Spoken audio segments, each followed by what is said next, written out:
हम लोग काम तो छोटे आदमी हैं जी, हम कैसे सच बोल सकते हैं, हम कैसे अच्छे पद पर चल सकते हैं। आदर्श जीवन नहीं हो सकता।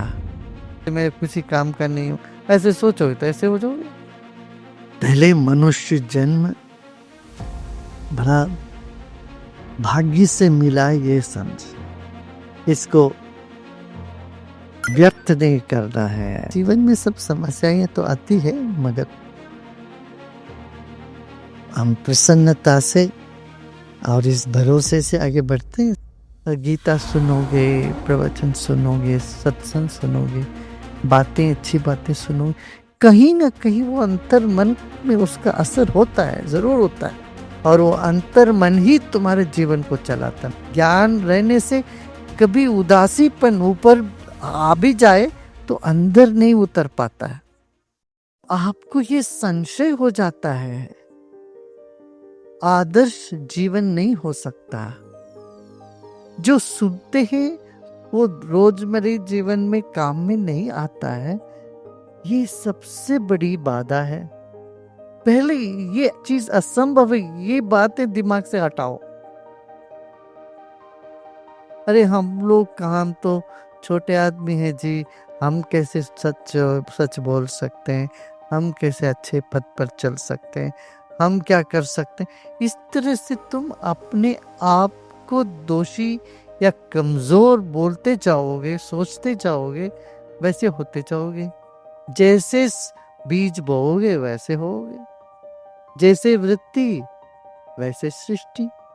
इसलिए कहते मैं ऐसा हूँ, मैं कीड़े मकोड़े जैसे हूँ जो मैं किसी काम का नहीं हूँ, ऐसे सोचोगे तो ऐसे हो जाओगे। जागो, ये मत सोचो ये व्यावहारिक जीवन से अलग है, ये मत सोचना।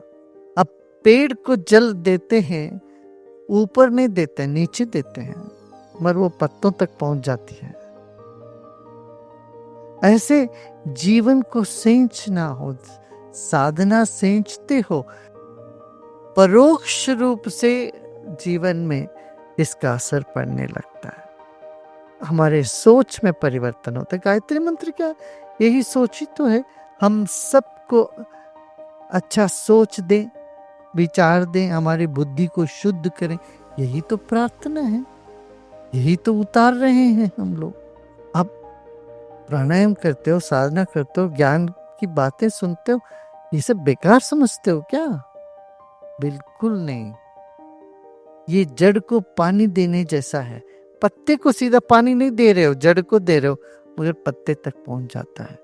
इसी तरह से ज्ञान को अपने जीवन में स्वीकार करते जाओ। तुम्हारे अचेतन मन में ज्ञान जब उपजने लगता है, सुन सुन के अचेतन मन में ज्ञान उतरने लगता है, वो चेतन मन में अपने आप काम कर जाएगा। गीता सुनोगे, प्रवचन सुनोगे, सत्संग सुनोगे, बातें, अच्छी बातें सुनोगे, कहीं ना कहीं वो अंतर मन में उसका असर होता है, जरूर होता है। और वो अंतर मन ही तुम्हारे जीवन को चलाता है, मैं बताता हूँ। यदि ये नहीं हो तो फिर मन उदास हो जाता है।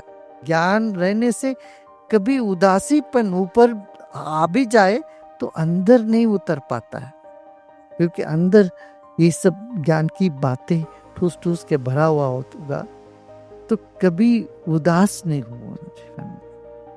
गुरुदेव, जनसंघ योग के पथ पर बाधक माना जाता है।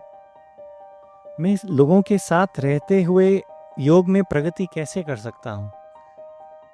लोग के बीच में रहे, लोगों को अपने बीच में मत रखो।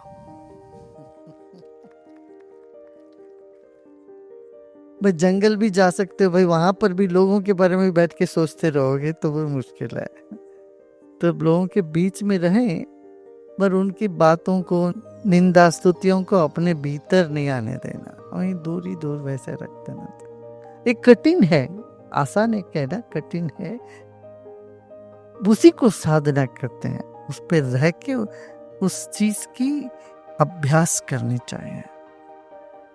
गुरुदेव, मनुष्य जन्म की टॉप मोस्ट प्रायोरिटी क्या होनी चाहिए?